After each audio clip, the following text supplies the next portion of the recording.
বিশ্বনবী পাগলের মতো একবার হাউজে কাউসারে যাবেন, একবার সিরাতে যাবেন, একবার পুলসিরাতের দিকে, একবার হাউজে কাউসারের দিকে পাগলের মতো দৌড়াতে থাকবেন।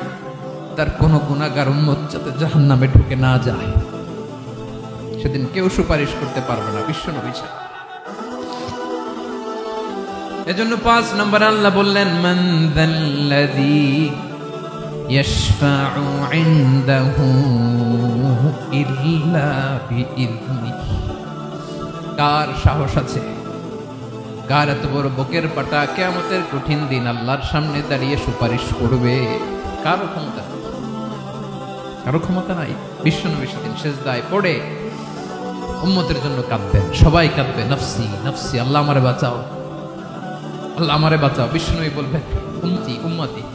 বিশ্বনবী আমার জন্য কাঁদবেন, আপনার জন্য কাঁদবেন, আমাদের জন্য সেদিন কেঁদে কেঁদে জাহান্নামের দরজায় দাঁড়িয়ে আমাদেরকে টেনে টেনে জান্নাতে ঢুকাবেন।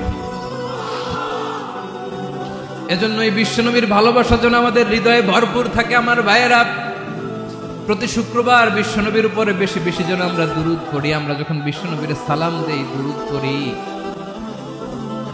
একদল স্পেশাল ফেরেশতা আছে যারা বিশ্বনবীর দুরূদটা নিয়ে সরাসরি বিশ্বনবীর রওজায় যায়, যে বলে অমুক